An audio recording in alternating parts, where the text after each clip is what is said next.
Hello students. देखो, अब अपना जो नेक्स्ट रिवीजन वीडियो है सीए इंटर लॉ में, वो है chapter 2, interpretation of statutes, deeds and documents. ये चैप्टर इंडिया के 90% प्लस बच्चे छोड़ के जाते हैं। वजह कुछ भी मान लो, थोड़ा डिफरेंट है और फैकल्टियाँ कराती नहीं। उसकी वजह देखो, कहते हैं इसमें क्या है कि ये लॉ हैंड से जो होता है, उनके पूरा एक फुल पेपर होता है एलएलबी फाइनल ईयर के अंदर, तो उनके लिए इतना बड़ा इश्यू नहीं है। पर सीए हैंड से जो भी है वो इससे बचने की कोशिश करते हैं। पर खैर चिंता मत करो, मैं आपको करवाता हूँ। इतना भी डिफिकल्ट ये चैप्टर कहते हैं इसमें नहीं है। दो बैक टू बैक अटेम्प्ट से कहते हैं इसमें ये 8 मार्क्स का तो आया है। मेरा मानना है ये 8 से 10 हो सकता है, क्योंकि 2 नंबर का एक एमसीक्यू इस पे बनता है। देखो, तो चलो चैप्टर शुरू करते हैं। हेडिंग क्या है देखो चैप्टर की, इंटरप्रिटेशन, मतलब किसी चीज को एक्सप्लेन करना। स्टैट्यूट क्या है, लॉ। डीड्स एंड डॉक्यूमेंट्स, तो जो हम लोग बनाते हैं। तो सबसे पहला कुछ वर्ड्स लेते हैं। स्टैट्यूट क्या है? देखो, स्टैट्यूट रिटन लॉ है। रिटन लॉ, चाहे पार्लियामेंट बनाए चाहे स्टेट लेजिस्लेचर बनाए, फर्क नहीं पड़ता। चाहे एक्ट के नाम पे, रूल्स के नाम पर है, रेगुलेशन के नाम पर है, बायलॉज है, फर्क नहीं पड़ता। कोई सा भी रिटन लॉ जिसे इनेक्ट किया गया, enacted law, written law. Oral law statute कहते हैं इसमें नहीं होता, जैसे लॉ ऑफ टॉर्ट, तो वो कहते हैं इसमें किस में आएगा, स्टैट्यूट में। कॉन्स्टिट्यूशन ऑफ इंडिया में स्टैट्यूट वर्ड यूज नहीं आता है, उसमें लॉ वर्ड यूज आता है, तो सिनोनिमस से कोई फर्क पड़ता नहीं है। आगे बढ़ते हैं।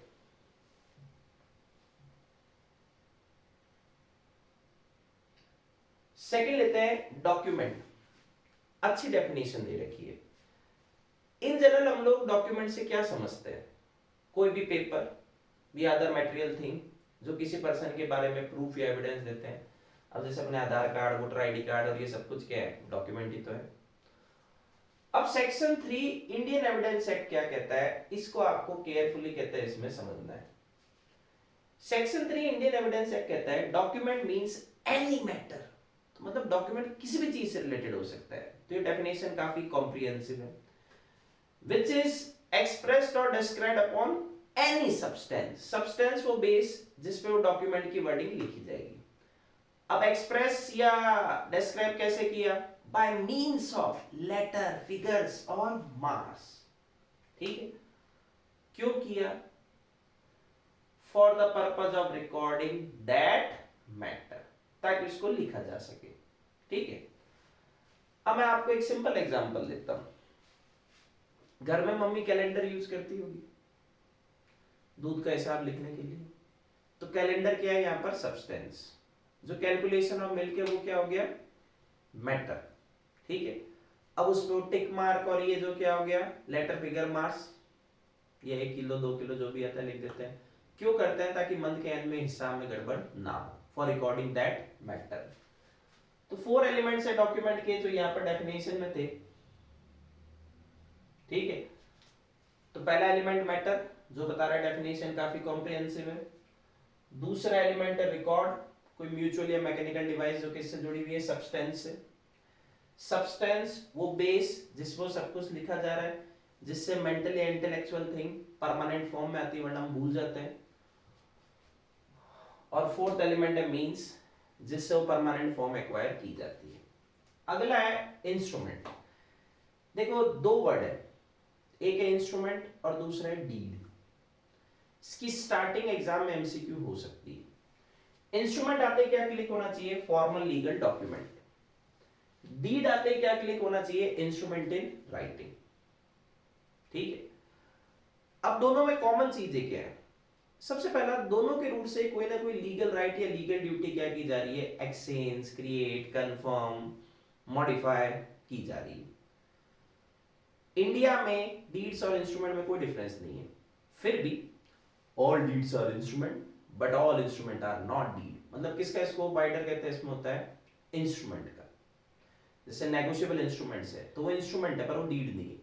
पर जितनी भी डीड्स है, partnership deed, lease deed, gift deed, something, वो सब की सब क्या होती है, इंस्ट्रूमेंट भी होती है। आगे बढ़ते हैं। इंटरप्रिटेशन, देखो इंटरप्रिटेशन सिंपल मीनिंग तो किसी चीज को एक्सप्लेन करना है, पर इंटरप्रिटेशन नेट नेट एक प्रोसेस है जिससे मीनिंग ऑफ एक्ट या document, intention of legislature, parties of document, उसे क्या किया जा रहा है, असर्टेन। मतलब ऐसे समझो, लेजिस्लेचर ने एक्ट बनाया तो उस एक्ट का मीनिंग क्या है, एक्ट बनाने के पीछे लेजिस्लेचर की इंटेंशन क्या थी, उसको हम समझ रहे हैं, तो उसको हम क्या बोल रहे हैं, इंटरप्रिटेशन। अब इंपॉर्टेंस ऑफ इंटरप्रिटेशन क्या है, ये देखो ज्यादातर फैकल्टियां इंटरप्रिटेशन क्यों नहीं कराता है, वो भी आपको समझ में आ जाएगा। लॉ बनाना एक काम है, लॉ को एक्सप्लेन करना दूसरा काम। अब बच्चे लॉ से घबराते हैं, तो लॉ कैसे पढ़ने चाहिए उसका तरीका तो उससे भी सुपीरियर होगी। तो जो इनहेरेंट नेचर ऑफ लॉ है वो क्या होती है, as a source of law.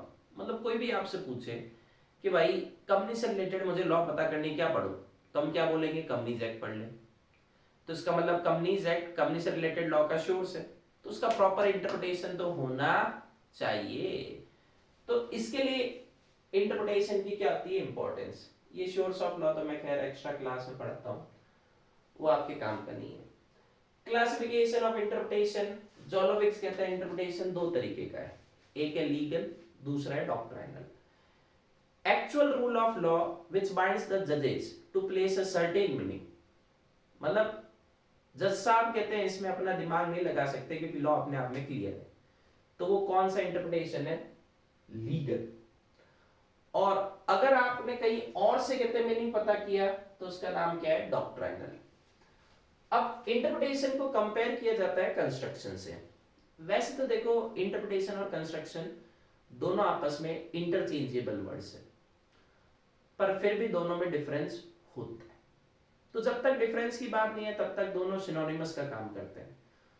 अब डिफरेंस कहते हैं इसमें क्या है, कंस्ट्रक्शन वर्ड का मीनिंग क्या है, टू कॉन्स्ट्रू और मेकअप समथिंग, कुछ बनाना। अब एक सिंपल लॉजिक बता रहा हूं, उसको केयरफुली सुनना। लेजिस्लेचर ने लॉ बनाया, लॉ एकदम क्रिस्टल क्लियर है, उसमें कोई एम्बिग्विटी और कुछ भी नहीं है, तो जो लिखा हुआ वो हमें फॉलो करना है, this is called as interpretation. पर अगर लेजिस्लेचर की लॉ कहते हैं इसमें क्लियर नहीं है, उसमें एम्बिग्विटी है, डाउट्स है, तो जज साहब को उसका मीनिंग क्लियर करना होगा, मतलब अपने साइड से लॉजिक्स लगाने होंगे, उसको हम क्या बोलते हैं, कंस्ट्रक्शन।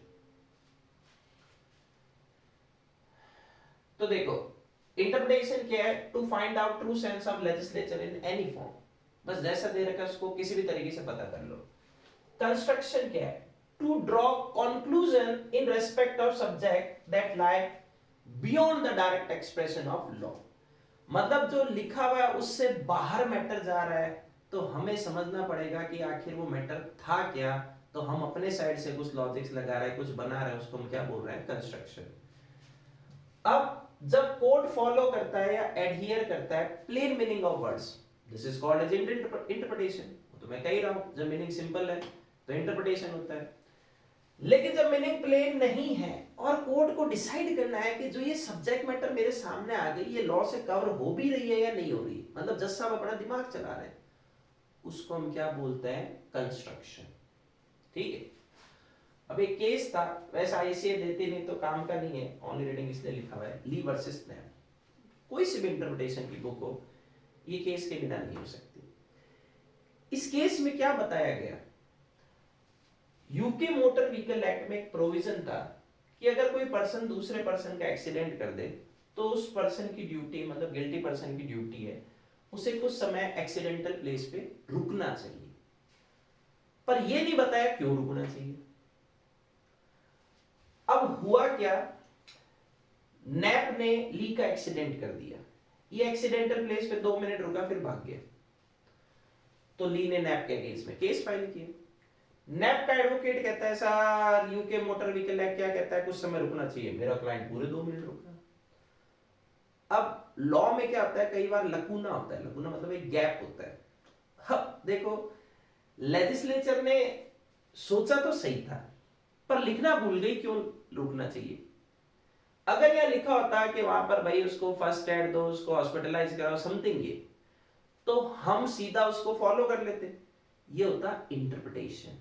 पर वो लिखा हुआ नहीं है, तो हमने अपने साइड से क्या लगाया, दिमाग लगाया कि आखिर रुकने की बात क्यों की गई।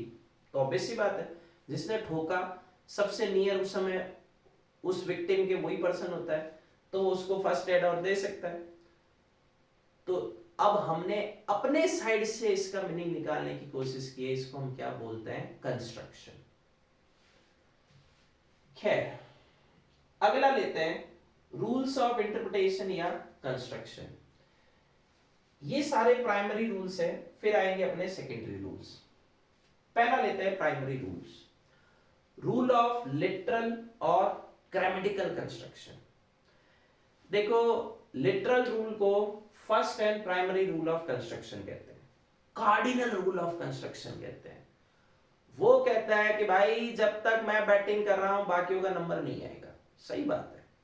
लिटरल और ग्रामेटिकल रूल कहता है जितने वर्ड, सेंटेंसेस, फ्रेजेस एक्ट में यूज में आए हैं, ठीक है, अगर वो एक ही मीनिंग दे रहे हैं तो वो अलोन मीनिंग हमें उसके इंटरप्रिटेशन में यूज लेना है। मतलब वर्डिंग्स अगर अपने आप में प्लेन और अनएम्बिगुअस है तो जज साहब को अपना दिमाग लगाने की जरूरत नहीं है, कोई हाइपोथेटिकल कंस्ट्रक्शन नहीं होगा, जो लिखा हुआ है वो फॉलो करो। हम बोलते ना कि भाई ये चीज तो लिटरली फॉलो कर लेना, डॉट टू डॉट फॉलो कर लेना, तो जैसा लिखा हुआ है वैसा ही फॉलो करना है। लकीर का फकीर बनना, अपना दिमाग अप्लाई नहीं करना, उसको हम क्या बोलते हैं, लिटरल कहते हैं इसमें कंस्ट्रक्शन। ठीक है, तो वर्ड, सेंटेंसेस, फ्रेजेस को हम कौन सा सेंस कहते हैं इसमें देंगे, ऑर्डिनरी एंड नेचुरल सेंस। ठीक है, एक लैटिन मैक्सिम है, एब्सोल्यूटा सेंटेंटिया एक्सपोजिटोर नॉन इंडिजेट। एब्सोल्यूट सेंटेंस को किसी एक्सप्लेनेशन की रिक्वायरमेंट नहीं है। ठीक है, अब इसको याद कैसे करोगे, एक एब्सोल्यूट वाला सेंटा एक एक्सपो में गया जो नॉन इंडिया में था। अब कई बार ऑकेजन हमें दो इंटरप्रिटेशन में से एक इंटरप्रिटेशन पिक करने का मौका देती है। एक होता है नैरोवर, दूसरा होता है वाइडर या बोल्डर। अगर नैरोवर इंटरप्रिटेशन से कहते हैं लेजिस्लेचर का मैनिफेस्ट पर्पस अचीव नहीं हो रहा है, फेल हो रहा है, तो हम किस पे चले जाएंगे, वाइडर या बोल्डर पर। जैसे आप सेक्शन 102 में एक्सप्लेनेटरी स्टेटमेंट गिवन है कंपनीज एक्ट में, वो एक्सप्लेनेटरी स्टेटमेंट क्या कहता है, जो स्पेशल बिजनेस है उसमें चाहे डायरेक्टर का खुद का हो, उसके रिश्तेदारों का हो, केएमपी का हो, उनके रिश्तेदारों का, जो भी इंटरेस्ट है वो आपको डिस्क्लोज करना है। अब आप केवल डायरेक्टर और केएमपी का इंटरेस्ट बता रहे हो, वो कौन सा इंटरप्रिटेशन है, नैरोवर। पर आप रिश्तेदारों का भी बता रहे हो तो वो कौन सा हो गया, वाइडर या बोल्डर। ये डिफरेंट हेडिंग्स होती है ग्रामेटिकल कंस्ट्रक्शन की, पर इनको लिखना तब चाहिए जब वो पूछे, नॉर्मली पूछता नहीं है। Natural and grammatical meaning, words को देना है, वर्ड्स को पॉपुलर सेंस में लेना चाहिए। पर अगर कोई इनकंसिस्टेंसी, एब्सर्डिटी या रेपिग्नेंसी आ जाए, कोई लॉजिकल बात आ जाए, तो थोड़ा हम लिटरल को मॉडिफाई करेंगे। मतलब फिर अपन कौन से साइड पे जाएंगे, लॉजिकल इंटरप्रिटेशन। टेक्निकल वर्ड्स को टेक्निकल सेंस देना चाहिए। अब दूसरा पार्ट लेते हैं, रीजनेबल या लॉजिकल कंस्ट्रक्शन। अभी हमने लिटरल में क्या डिस्कस किया था, जैसा है वैसे ही फॉलो करो। ठीक है, तो उसके लिए वर्डिंग का प्लेन, अनएम्बिगुअस होना चाहिए, कोई एब्सर्डिटी, रेपिग्नेंसी, इनकंसिस्टेंसी नहीं होनी चाहिए। पर अगर ये हो गई तो फिर हम अपना लॉजिक्स लगाएंगे, रीजनिंग करेंगे और लिटरल रूल को थोड़ा मॉडिफाई करेंगे। लिटरल का डायरेक्ट एक्सेप्शन होता है लॉजिकल कंस्ट्रक्शन। ठीक है, पर वर्डिंग जब प्लेन नहीं है तो हम लेटर्स ऑफ लॉ से बियॉन्ड निकलकर लेजिस्लेचर की इंटेंशन पता करने की क्या करेंगे, कोशिश करेंगे। लैटिन मैक्सिम है, अट्रेस मैजेस वैलिएट क्वाम पेरिएट। जितने भी वर्ड्स होते हैं उनका कोई ना कोई सेंस कहते हैं इसमें निकलना चाहिए। अगर कोर्ट को लग रहा है प्लेन मीनिंग से काम नहीं होता है, तो कोर्ट की ड्यूटी बनती है भाई प्लेन मीनिंग से बाहर निकलो और ऐसा इंटरप्रिटेशन करो which shall suppress the mischief and advance the remedy। अगर इंटरप्रिटेशन के टाइम पर दो पॉसिबल मीनिंग है, एक जो स्टैट्यूट मतलब एक्ट को एब्सोल्युटली वेग बना रहा है, मीनिंगलेस बना रहा है, और दूसरा सर्टेनिटी दे रहा है, मीनिंगफुल मीनिंग दे रहा है, तो वैसी बात है ये इंटरप्रिटेशन काम में आएगा। Harmonious construction, harmony, peace, balance, no conflict. हमें दो चीजों में हार्मोनी करनी है, एक लेजिस्लेचर की वर्डिंग वर्सेस लेजिस्लेचर का ऑब्जेक्ट। तो जितने भी वर्डिंग हो किसके सेंस में इंटरप्रेट होगी, उसके ऑब्जेक्ट के सेंस में। दूसरा, कई बार लॉ के दो प्रोविजन में कॉन्फ्लिक्ट हो जाता है, एपरेंट नहीं, रियल वाला। सीआईटी वर्सेस सौदरा देवी के केस में बात बताई गई। तो अब एक्ट बनाया तो गया ही, पूरा ही बना है, तो एप्लीकेबल भी तो कैसा होना चाहिए, पूरा होना चाहिए। तो दो कॉन्फ्लिक्टेड प्रोविजन को साथ में रख के पढ़ो, उसका कॉन्फ्लिक्ट क्या हो सकता है, दूर हो सकता है। स्पेसिफिक प्रोविजन नो डाउट किसको ओवरराइड करेंगे, जनरल प्रोविजन को। एक लैटिन मैक्सिम है, जनरेलिया स्पेशियलिबस नॉन डेरोगेंट, मतलब जनरल टर्म स्पेशल टर्म को ओवरराइड नहीं करेगी। तो उल्टा क्या बना, स्पेशल टर्म किसको ओवरराइड करेगी, जनरल टर्म को।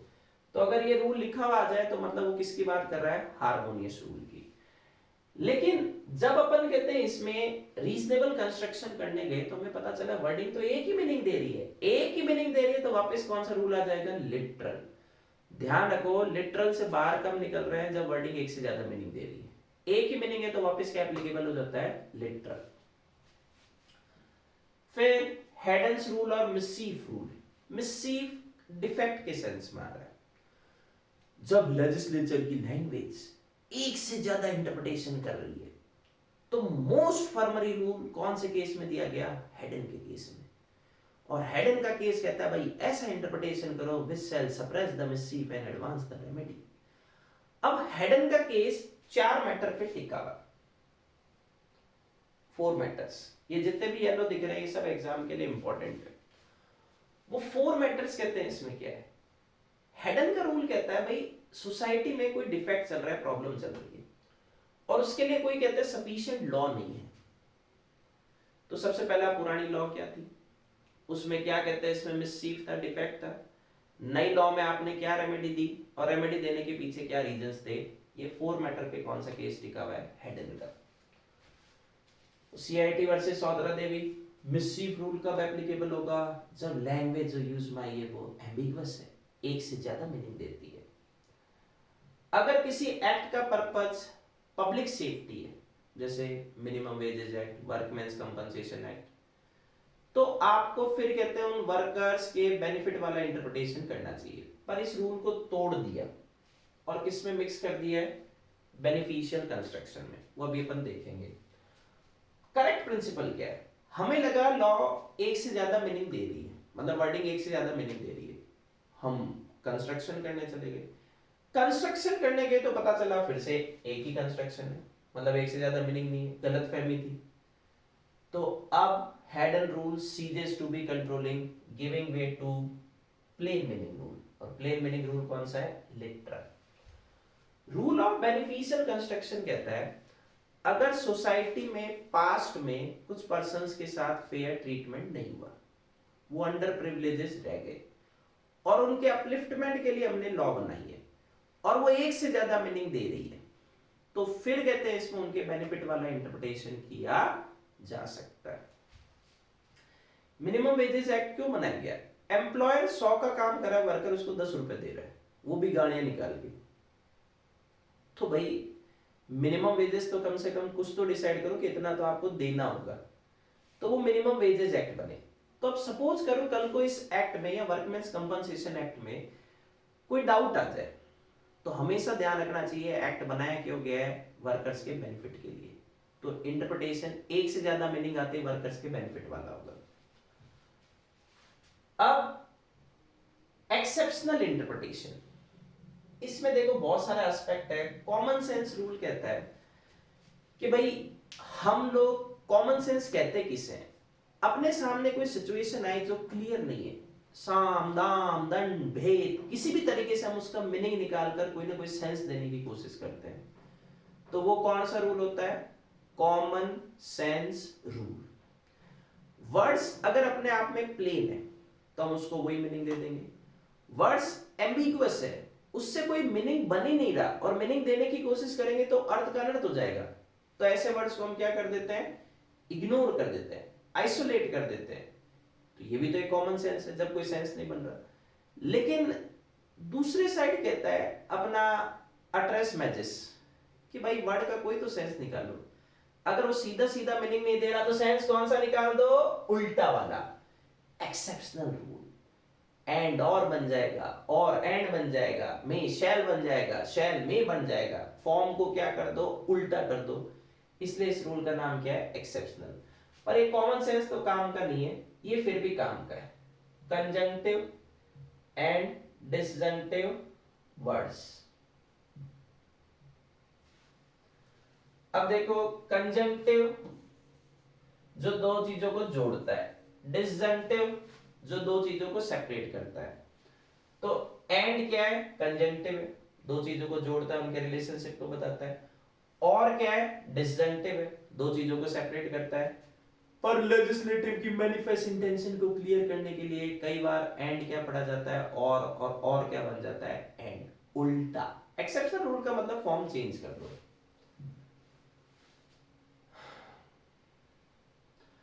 अब अगला पार्ट है यूज ऑफ मे, मस्ट, शैल। पर इससे पहले हमें मैंडेटरी और डायरेक्टरी प्रोविजन पढ़ना है। मैंडेटरी प्रोविजन क्या है, आपको चीज एनी हाउ फॉलो करनी है, मतलब आपके पास कोई चॉइस ऑल्टरनेट नहीं है, विदाउट एनी ऑप्शन। अगर कोई प्रोविजन मैंडेटरी होता है तो उसको स्ट्रिक्टली ऑब्जर्व करो, मतलब आपके पास अपने साइड से माइंड अप्लाई करने का कोई ऑप्शन नहीं है, उसको सीधा 100% आपको फॉलो करना है, ठीक है। पर अगर कोई प्रोविजन डायरेक्टरी होता तो मतलब अथॉरिटी के पास चॉइस है, डिस्क्रिशन है, उसको फॉलो कर भी सकती है और नहीं भी। अगर उसको सब्सटेंशियली भी फॉलो कर लिया, पूरा 100% नहीं, 80-90%, तब भी काम हो जाएगा। चलो अब मैंडेटरी या डायरेक्टरी होता कैसे है इसको समझते हैं। एक कोटेशन बोल रहा हूं, कोर्ट में give reasonable opportunity of being heard to parties, ठीक है। अब वर्ड क्या है, मी, मतलब सेंस क्या दे रहा है, कोर्ट के पास चॉइस है, वो पार्टीज को सुन भी सकता है और नहीं भी। पर एट द सेम टाइम क्या पार्टीज को सुने बिना कोई डिसीजन दिया जा सकता है, ऑडी ऑल्ट्रम पार्टम, लिसन द पार्टी, नहीं। तो मतलब कोर्ट को पार्टीज को सुनना पड़ेगा। अगर किसी अथॉरिटी के पास कोई पावर है और उसके पास डिस्क्रिशन है, उसे एक्सरसाइज कर भी सकता है और नहीं भी, तो प्रोविजन डायरेक्टली। पर पावर है फिर भी उसे एक्सरसाइज करनी ही पड़ेगी, तो वो प्रोविजन क्या होता है, मैंडेटरी। अगर कोई कॉम्प्लायंस गिवन है और नॉन कॉम्प्लायंस के लिए पेनल्टी गिवन है, तो प्रोविजन मैंडेटरी है कि कॉम्प्लायंस एनी हाउ पूरा करना ही पड़ेगा। तो कोई भी प्रोविजन कहते हैं इसमें मैंडेटरी है या डायरेक्टरी है, ये डिपेंड करेगा इंटेंशन ऑफ लेजिस्लेचर पे, ना कि लैंग्वेज पे। क्योंकि फॉर्म मैंने आपको बताया मे शैल बन जाता है, शैल कहते हैं इसमें मे बन जाता है। तो court may give reasonable opportunity of being heard को पढ़ना कैसे चाहिए, कोर्ट शैल गिव, ठीक है।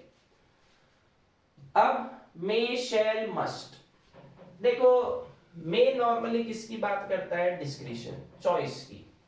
लेकिन जो शैल कहते हैं इसमें वर्ड है, वो किसका सेंस देता है, कमांड का। मस्ट कमांड के लिए आता है, पर हम क्या पढ़ रहे हैं, उल्टा रूल। तो मे कई बार क्या पढ़ा जाएगा, शैल, शैल क्या हो जाएगा, मे। जो शैल गवर्नमेंट से टकराता है वो मे हो बन जाता है। Offender shall be prosecuted by government before court. Government कहती है चल हट, मेरी मर्जी, उसके सामने केस फाइल करूं या नहीं करूं, तो गवर्नमेंट उस शैल को क्या मानती है, मे। फॉर्म चेंज हो जाती है, ये एक्सेप्शनल रूल है। खैर, आईसीआई ने कुछ नए वर्ड ऐड किए थे। सब्जेक्ट टू वर्ड अगर दो प्रोविजन में आपको देखने को मिल जाए, मतलब ये 3 वर्ड बता रहा हूं, subject to, without prejudice, notwithstanding, तय मान के चलो ये 2 प्रोविजन आपस में कनेक्ट करते हैं। अगर कोई वर्डिंग कहती है सब्जेक्ट टू दिस, मतलब कोई प्रोविजन कह रहा है सर मैं तो सब्जेक्ट टू यू हूं, तो जो प्रोविजन बोल रहा है सर मैं तो सब्जेक्ट टू यू हूं, वो इंफीरियर है, और सामने वाला क्या है, सुपीरियर है। पर अगर वर्डिंग नॉट विद स्टैंडिंग करके आ जाए, तो जो कह रहा है नॉट विद स्टैंडिंग यू, मेरे सामने तेरी क्या औकात, तो जो नॉट विद स्टैंडिंग बोल रहा है वो सुपीरियर है और सामने वाला क्या है, इंफीरियर। नॉट विद स्टैंडिंग को नॉन ऑब्स्टेंट क्लॉज भी बोलते हैं। इसका मीनिंग नहीं ध्यान रखना है, वर्ड ध्यान रखो कि नॉट विद स्टैंडिंग के लिए 2 नंबर का एमसीक्यू हो सकता है। अब देखो कहते हैं इसमें नॉट विद स्टैंडिंग के 4 लेवल है। पहला, आप उसी एक्ट के किसी प्रोविजन को ओवरराइड कर रहे हो। दूसरा, आप उस पूरे एक्ट को ओवरराइड कर रहे हो। तीसरा, आप दूसरे एक्ट के किसी प्रोविजन या पूरे दूसरे एक्ट को ओवरराइड कर रहे हो। चौथा, इंडिया में जितनी भी लॉ चल रही है उन सबको ओवरराइड कर रहे हो। जैसे मैं आपको एक सिंपल सेक्शन बोलता हूं, section 106 companies act, not with standing anything contained in companies act. मतलब सेक्शन 106 क्या कह रहा है, मेरे सामने कंपनीज एक्ट की क्या औकात। तो section 106 is superior than whole companies act 2013। एक सेक्शन 39 है एलएलपी एक्ट का, कंपाउंडिंग ऑफ ऑफेंस, वो कहता है notwithstanding anything contained in CrPC. मतलब section 39 of LLP act is superior than कहते हैं इसमें सीआरपीसी। ये 4 लेवल होते हैं। अब तीसरा वर्ड आता है विदाउट प्रीजुडाइस। सब्जेक्ट 2 में हम इंफीरियर, सामने वाला सुपीरियर। नॉट विद स्टैंडिंग में हम सुपीरियर, सामने वाला इंफीरियर। विदाउट प्रीजुडाइस कहता है लड़ाई करना अच्छी बात नहीं, बराबर हो। तो जिसे ओवरराइड नहीं किया जा सकता, तो दोनों इक्वल हो गए, दोनों को साथ साथ पढ़ना पड़ेगा। अब लेते हैं अगला, रूल ऑफ इजुस्डम जेनरिस। इजुस्डम जेनरिस का मतलब होता है species of the same kind. Carefully सुनना, एक लॉ के प्रोविजन में पहले स्पेसिफिक वर्ड्स है, फिर उसको फॉलो कौन से वर्ड कर रहे हैं, जनरल वर्ड्स। तो जनरल वर्ड्स अपना मीनिंग किससे लेंगे, स्पेसिफिक वर्ड से। पर ऐसा कब होगा, तो सबसे पहला देखो, एक स्टैट्यूट में एन्यूमरेशन ऑफ स्पेसिफिक वर्ड्स है। इस एन्यूमरेशन से कोई क्लास या कैटेगरी बन रही है। क्लास और कैटेगरी एग्जॉस्टेड नहीं है, मतलब उसमें और भी मीनिंग आ सकता है, लिमिटेड या रेस्ट्रिक्टेड नहीं है।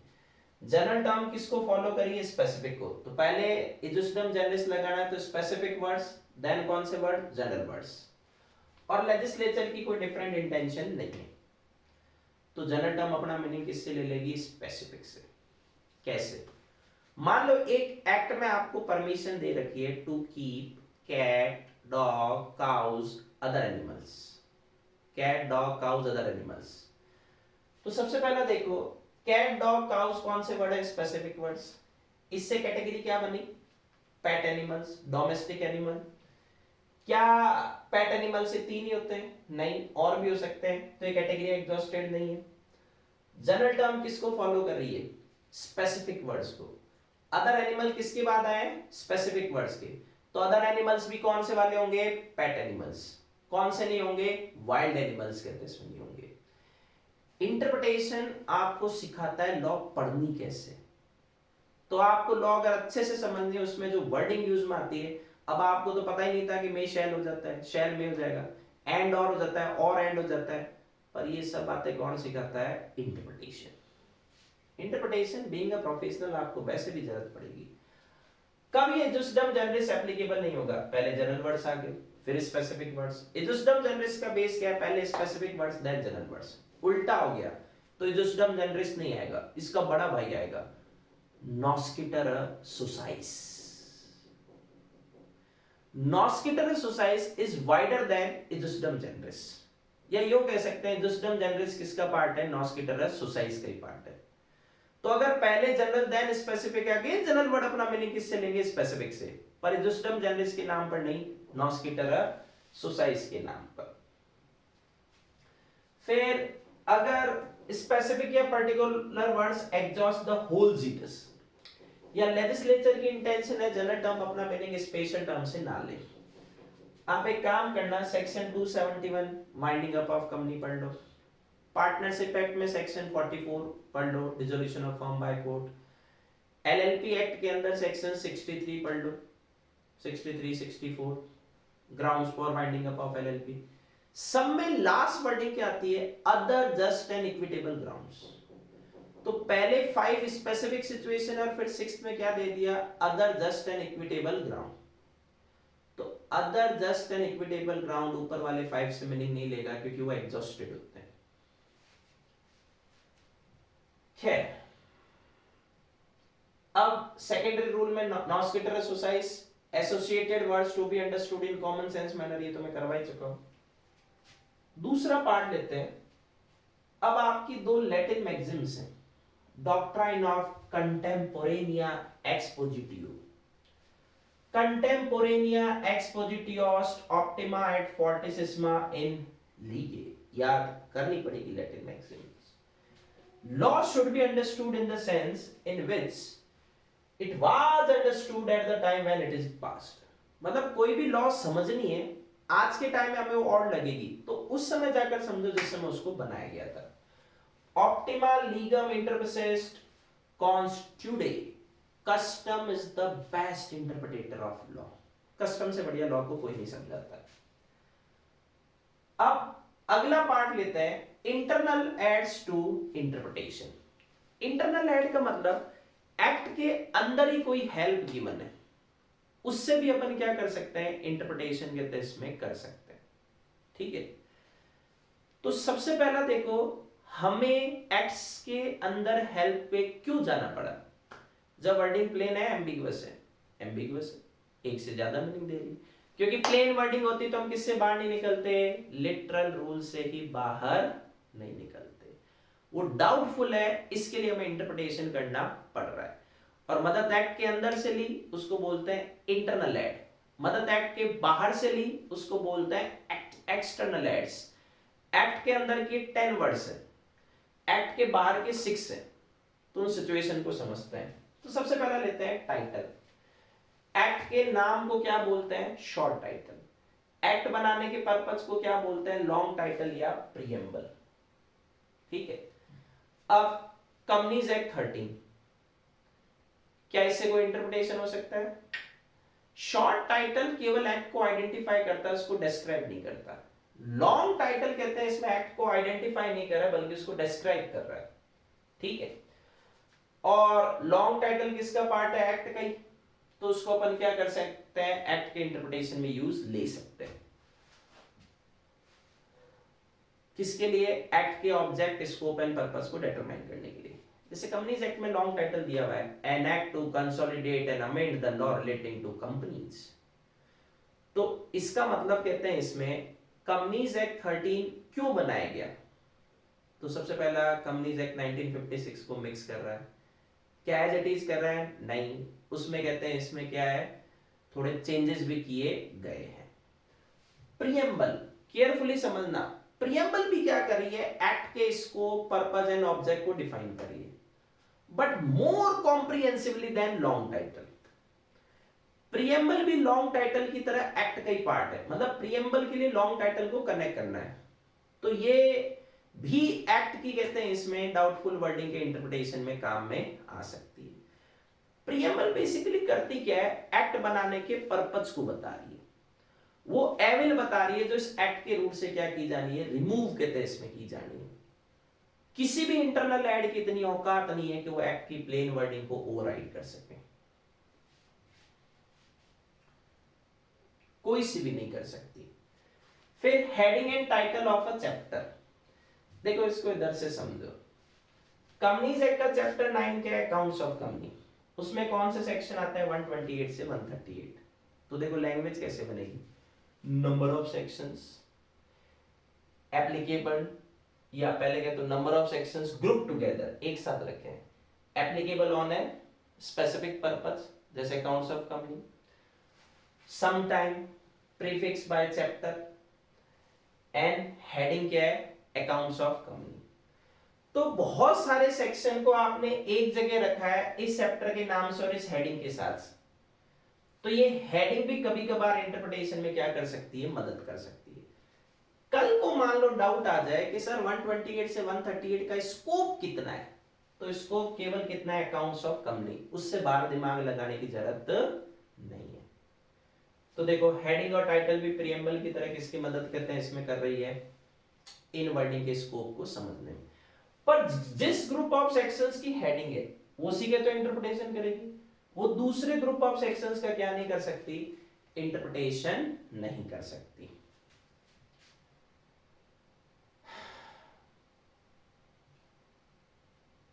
फिर अगला आता है marginal notes. Marginal notes side notes, किसी भी सेक्शन के लेफ्ट हैंड साइड या राइट हैंड साइड पर कुछ समरी गिवन हो सकती है, उसको क्या बोलते हैं, मार्जिनल नोट्स।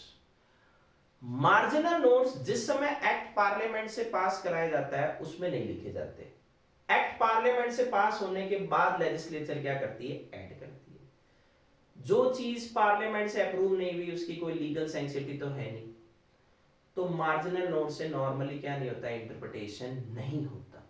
बट अगर marginal notes constitution of India के कहते हैं आर्टिकल के लेफ्ट या राइट साइड पे लिखे हुए हैं, तो उसको कॉन्स्टिट्यूशनल असेंबली ने बनाया था, तो उससे क्या किया जा सकता है, इंटरप्रिटेशन किया जा सकता है। एक्ट वाले का नहीं करना, लेकिन कॉन्स्टिट्यूशन ऑफ इंडिया के आर्टिकल का करना है। Definitional section, interpretation clause. देखो कोई भी एक्ट हो, नॉर्मली उसमें सेक्शन 2, कभी कभार 3, कभी कभार 4, ज्यादातर 2, ये डेफिनेशन सेक्शन का काम करते हैं। तो डेफिनेशन सेक्शन बनाती कौन है, जिसने एक्ट बनाया। एक्ट किसने बनाया, लेजिस्लेचर ने कहते हैं इसमें बनाया। तो आप डेफिनेशन सेक्शन से भी क्या कर सकते हो, इंटरप्रिटेशन में मदद ले सकते हो। कैसे, लेजिस्लेचर ने उस वर्ड का मीनिंग क्या सोचा होगा, तो हम लेजिस्लेचर को कॉल करेंगे तो उससे तो पता नहीं चलेगा। लेजिस्लेचर की इंटेंशन पता करनी है तो उसकी वर्डिंग में पता करो ना, उसकी डेफिनेशन पढ़ लो उस वर्ड की अगर दे रखी है तो डेफिनेशन सेक्शन एक तो की ऑफ इंटरप्रिटेशन है।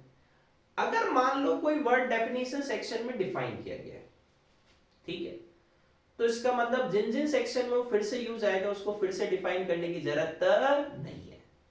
तो आपकी कहते हैं लेजिस्लेचर की वर्डिंग इससे क्या हो जाएगी, शॉर्ट हो जाएगी। डेफिनेशन सेक्शन की पहला पार्ट होता है रेस्ट्रिक्टिव एंड एक्सटेंसिव डेफिनेशन। अगर कोई definition dot dot dot mean such and such है, तो प्राइमा फेसी वो डेफिनेशन क्या मानी जाएगी, रेस्ट्रिक्टिव एग्जॉस्टिव। अगर मीन्स करके कोई वर्ड डिफाइंड है, अब कहते हैं इसमें और नया वर्ड उसके अंदर नहीं आएगा। पर अगर definition dot dot dot include such and such है, जैसे dividend includes any interim dividend, तो वो डेफिनेशन एक्सटेंसिव है, इंक्लूसिव है, जो दे रखा है वो तो है ही, और भी आ सकता है। फिर एम्बिगुअस डेफिनेशन, कई बार लेजिस्लेचर की डेफिनेशन क्लियर नहीं होती है, पर अगर डेफिनेशन सेक्शन में कोई वर्ड है तो आगे किसी न किसी सेक्शन में जुड़ेगा, तो उसको उसके रिलेवेंट कॉन्टेक्स्ट के साथ पढ़ो, उसकी एम्बिग्विटी दूर हो जाएगी। Definition subject to a contrary context, मतलब इन्होंने शुरुआत तो डेफिनेशन वर्ड किया पर बाद में वर्ड पे आ गए। एक वर्ड के नंबर ऑफ इंक्लूसिव मीनिंग है, बिल्कुल सही है, एक वर्ड के एक से ज्यादा मीनिंग हो सकते हैं, गिरगिट बोलता हूं मैं इसको, तो जिस डेफिनेशन में वो वर्ड यूज आता है उसके अकॉर्डिंग उसका मीनिंग क्या हो जाता है, चेंज। सही है। इलस्ट्रेशन, कई बार आप देखा करो सेक्शन के साथ उसका एग्जांपल गिवन है जिसको हम क्या बोलते हैं, इलस्ट्रेशन। इलस्ट्रेशन सेक्शन का पार्ट नहीं माना जाता है, एक्ट का पार्ट माना जाता है, ठीक है। तो सेक्शन की वर्डिंग को समझने में इलस्ट्रेशन की मदद ली जा सकती है, लेकिन इलस्ट्रेशन की इतनी औकात नहीं है कि वो सेक्शन की वर्डिंग को मॉडिफाई कर सके। सेक्शन तो जैसा है वैसा का वैसा रहेगा। तो हु इज सुपीरियर, सेक्शन ना कि इलस्ट्रेशन। प्रोविजो, प्रोविजो देखो क्या है, एक्ट के अंदर कुछ चीजें एक्सेप्ट करने के लिए या उसे क्वालिफाई बनाने के लिए यूज में आता है। मतलब कई बार अपन नॉर्मल वे में ऐसी बात कर रहे होते हैं, लेकिन सडन कहते हैं लेकिन ऐसा होना चाहिए तो ऐसा होगा, तो वो लेकिन किसका काम कर रहा है, प्रोविजो का। प्रोवाइडेड दैट, एक्ट की टू जनरल लैंग्वेज, उसमें जैसे प्रोविजो का तड़का लगाया उसमें से कुछ चीजें क्या हो जाएगी, एक्सेप्ट हो जाएगी, तो बची हुई चीजें अपने आप ही क्या हो जाएगी, स्पेसिफिक। आपने अगर सेक्शन 20 सर्विस ऑफ डॉक्यूमेंट है तो उसमें देखा होगा कंपनी मेंबर को पोस्ट से, रजिस्टर्ड पोस्ट से, स्पीड पोस्ट से, कोरियर सर्विस से, इलेक्ट्रॉनिक मोड से, हैंड डिलीवरी से, इतने सारे तरीकों से डॉक्यूमेंट भेज सकती है, provided that A member may make request to the company for serving of documents upon him through a particular mode by depositing the prescribed fees as agreed in AGM. तो member ने कहा sir इतने सारे तरीके नहीं, केवल registered post से, तो बाकी सारी वर्डिंग हट जाएगी। वो टू जनरल वे थे, वो एक स्पेसिफिक बन गए रजिस्टर्ड पोस्ट। वो काम कौन कर रहा है? प्रोविजो। तो प्रोविजो वर्ड नहीं लिखा होता है एक्ट में प्रोवाइडेड दैट लिखा होता है। तो प्रोविजो का मेन फंक्शन क्या है? एक्ट से कुछ एक्सेप्ट करना या उसे क्वालिफाई बनाना। जिस सेक्शन का प्रोविजो है वो उसी के एक्सेप्शन क्रिएट करेगा, किसी दूसरे का नहीं। और प्रोविजो को कभी जनरल रूल की तरह रीड नहीं किया जाता। एक्सप्लेनेशन, नाम में ही आंसर। अगर कोई वर्ड एक्ट में बार बार यूज आना है तो उसको कहां डिफाइन करो? डेफिनेशन क्लॉज में। पर एक ही बार यूज में आना है तो डेफिनेशन क्लॉज बर्बाद नहीं किया जाता है, उसको उसी सेक्शन के साथ कहते हैं एक्सप्लेन कर दिया जाता है, मतलब उसी सेक्शन में डिफाइन कर दिया जाता है जहां वो यूज आएगा। जैसे कोरियर, ये सेक्शन 2 में डिफाइंड नहीं है, ये सेक्शन 20 में डिफाइंड है, क्योंकि कोरियर कब यूज आएगा? जब डॉक्यूमेंट सर्व करना है। अब एक्सप्लेनेशन का मेन काम क्या है? सेक्शन में कुछ इंक्लूड करना या एक्सक्लूड करना। नॉर्मली सेक्शन को कहते हैं क्लियर करना है तो उसके एक्सप्लेनेशन के साथ पढ़ना चाहिए। अब शेड्यूल, एक्ट जब खत्म होता है तो उसके एंड में कुछ शेड्यूल्स गिवन हो सकती है। जैसे कंपनीज एक्ट में टोटल 7 शेड्यूल्स गिवन है, ठीक है। कॉन्स्टिट्यूशन में 12 शेड्यूल्स गिवन है। तो शेड्यूल भी तो एक्ट का ही पार्ट है, तो उसको भी एक्ट की वर्डिंग के साथ पढ़ना चाहिए। जैसे अपन CSR पढ़ते हैं तो उसमें शेड्यूल 7 का रेफरेंस आता है, तो शेड्यूल 7 और CSR दोनों को एक साथ पढ़ो। लेकिन शेड्यूल की इतनी औकात नहीं है कि वो एक्ट की वर्डिंग को इनकंसिस्टेंसी के केस में ओवरराइड कर सके।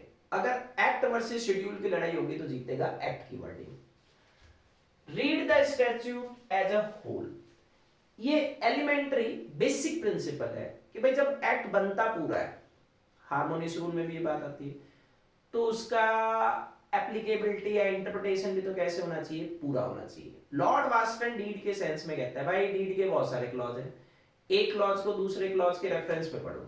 जैसे कैपिटल क्लॉज पीएसआर में लिखा हुआ है कि सर कैपिटल क्लॉज में कहता है इसमें क्या होगा, या कैपिटल रेशियो में क्या होगा? आपका प्रॉफिट डिस्ट्रीब्यूट होगा। तो अब आपका कहते हैं इसमें कैपिटल डिस्ट्रीब्यूशन कहते हैं इसमें जिस वे से है उसी वे से कहते हैं प्रॉफिट डिस्ट्रीब्यूट हो जाएंगे। अब लेते हैं एक्सटर्नल एड्स टू इंटरप्रिटेशन। देखो कोई भी एक्ट बनता है तो उसके पीछे कोई ना कोई तो वजह होनी चाहिए, तो वो वजह क्या है? एक्सटर्नल फैक्ट्स है। तो कल को मान लो उस एक्ट से रिलेटेड कोई मन में डाउट आ जाए तो हमेशा उसकी वजह ध्यान में रखनी चाहिए कि भाई ये एक्ट इन चीजों को कहते हैं इसमें हटाने के लिए, सुधारने के लिए बनाया गया है। तो हमें वो सारे एक्सटर्नल फैक्टर्स भी ध्यान रखने चाहिए जो हमें उस एक्ट को समझने में क्या कर सकते हैं? मदद। उनको हम क्या बोलते हैं? एक्सटर्नल एड्स टू इंटरप्रिटेशन, जो एक्ट में गिवन नहीं है, एक्ट के बाहर है। जैसे पहला पार्ट है हिस्टोरिकल सेटिंग। एक एग्जांपल 3 जगह यूज लेने वाला। Companies act 1956 is the history of companies act 2013। अगर कंपनीज एक्ट 2013 में कोई डाउटफुल प्रोविजन है और कंपनीज एक्ट 1956 में वो क्लियर था, तो कंपनीज एक्ट 2013 का डाउटफुल प्रोविजन आप किससे क्लियर कर सकते हो? कंपनीज एक्ट 1956 से, क्योंकि वो उसकी क्या है? हिस्ट्री। तो history of external circumstance like companies act 1956 which led to the enactment in question like Companies Act 2013 much significance for construction of doubtful words of Companies Act 13।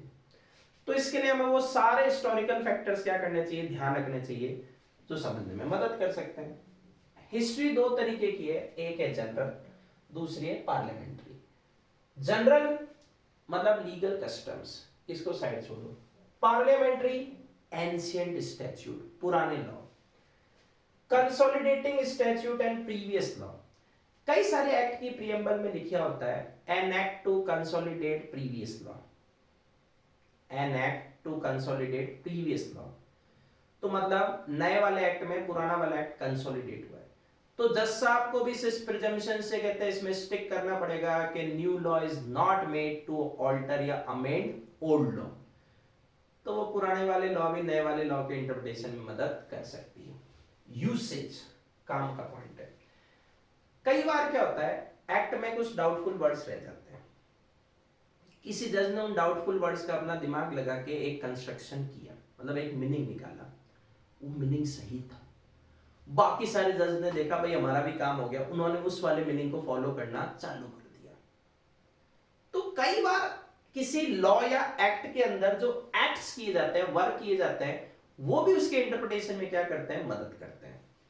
तो यूसेज क्या कहती है कि भाई how the language used in statute, कौन सी वाली language, doubtful language, be interpreted and acted upon over a period of time, कैसे इतने सालों तक उसका कहते हैं आपने इंटरप्रिटेशन किया, and in action of legislature, नया एक्ट बन रहा था, लेजिस्लेचर ने उसको चेंज नहीं किया, वो क्या शो कर रहा है, वो यूसेज वाज द परफेक्ट कहते हैं इसमें understanding of law.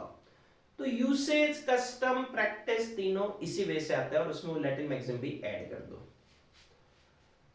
Earlier act, later acts and analogous act. देखो एक्सपोजिशन या interpretation of one act with language of other, पर उसके लिए स्टैट्यूट इन पेरीमेटेरिया होना जरूरी है, एक ही सब्जेक्ट मैटर के ऊपर एक से ज्यादा एक्ट। तो अगर टू और मोर एक्ट्स हैं जो related to a particular subject matter, even made at different point of time, उनको कंपोजिट एक्ट मानो, उनको एक साथ पढ़ो, एक एक्ट से दूसरे की डाउटफुल वर्डिंग क्लियर कर लो। अब कल को अगर डिस्क्रिपेंसी आ जाए, कोई इनकंसिस्टेंसी आ जाए, तो रिसेंट कौन सा है, लेटर एक्ट, बाद में जो बना, वो किसको दो डालेगा, अर्लियर एक्ट को दो डालेगा। Later act explain by earlier act और वाइस वर्सा भी है, सेंस कॉमन बेसिस पे समझा रहा हूं। किसी एक एक्ट का प्रोविजन डाउटफुल है, नेगेटिव है, दूसरे एक्ट का प्रोविजन क्लियर है, पॉजिटिव है, तो आप इसको किससे समझो, इससे। जैसे मान लो इस एक्ट में डिफाइन है immovable property means property of any kind other than movable property, पर इसमें गिवन है immovable property means any land, benefits arise out of land, things attached to land, things permanently fasten to anything attached to land. तो इसमें तो negative थी, positive किसमें, इसमें, तो उससे उसका मीनिंग निकाल लो। डिक्शनरी डेफिनेशन, आपको पता है हम कई बार डिक्शनरी की मदद लेते हैं, पर देखो सीक्वेंस क्या है, पहले पता करो वो वर्ड उस एक्ट में डिफाइंड है या नहीं है, पता चला नहीं है, फिर पता करो कहते हैं इसमें इंडियन लेजिस्लेचर ने उसके ऊपर कोई डिसीजन दे रखा है नहीं दे रखा, पता चला नहीं है, अब मदद किसकी लो, डिक्शनरी की। पर डिक्शनरी की मदद लेने जाते हैं तो समस्या क्या आता है, एक ही वर्ड के एक से ज्यादा मीनिंग आ जाते हैं, तो ऐसे केस में उसका जो भी रिलेवेंट मीनिंग बैठ रहा है उस सेक्शन के साथ उसको यूज करो। टेक्निकल वर्ड्स के लिए टेक्निकल डिक्शनरी होनी चाहिए। यूज ऑफ फॉरेन डिसीजन, इसमें भी सीक्वेंस वही है, पहले इंडियन स्टैट्यूट का मीनिंग चेक करो, फिर इंडियन जुडिशरी के डिसीजन को चेक करो, दोनों में कुछ नहीं है पर फॉरेन डिसीजन में गिवन है तो मदद वहां से ले सकते हैं। क्यों, एक law of jurisprudence LLB final year का पेपर होता है, जुरिस्प्रूडेंस बोलता है फिलॉसफी ऑफ लॉ, लॉ के पीछे क्या क्या फिलॉसफी है, चाहे इंडिया वाला स्टूडेंट है चाहे इंडिया से बाहर वाला स्टूडेंट है, दोनों सेम ही थ्योरी पढ़ते हैं। जैसे हमने ऑस्टिन पढ़ा, सामंड कहते हैं इसमें पढ़ा, तो चाहे इंडिया वाला स्टूडेंट है उसने भी वही जुरिस्प्रूडेंस पढ़ा, फॉरेन वाला कोर्ट का कहते हैं इसमें जो जज है उसने भी वही जुरिस्प्रूडेंस पढ़ा, तो दोनों का सोर्स तो एक ही हुआ, तो वो जुरिस्प्रूडेंस अब दोनों का सोर्स एक ही बना रहा है, तो इसका मतलब वहां से भी तो मदद ली जा सकती है। अब लास्ट पार्ट है अपने इंटरप्रिटेशन का, रूल ऑफ इंटरप्रिटेशन या construction for deeds and document. देखो हमने अभी तक जो इंटरप्रिटेशन किया था वो था स्टैट्यूट का, अब अपना जो सेकंड पार्ट है interpretation of deeds and document. Statute legislature बनाती है, पर डीड्स एंड डॉक्यूमेंट्स तो हम जैसे लोग बनाते हैं, पार्टीज। तो सबसे पहला फर्स्ट एंड फोरमोस्ट पॉइंट क्या है, रीजनेबल मैन कंस्ट्रक्शन। अब रीजनेबल मैन कंस्ट्रक्शन कहते हैं इसमें क्या है, डीड हमने बनाई, मान लो मैं आपको एक डीड कह देता हूं और कहता हूं कल पूछूंगा इसमें क्या लिखा हुआ है, तो आप डीड की सर्कमस्टांसेस में खुद को फिट करोगे, फिर खुद को उसका मीनिंग समझाओगे, फिर वही तो मीनिंग किसको समझाओगे, मुझे, उसको क्या बोलते हैं, रीजनेबल मैन कंस्ट्रक्शन। फिर इट इज इनएक्सपीडिएंट, इनएक्सपीडिएंट का मतलब है impractical, to constitute the terms of one deed with reference of another deed.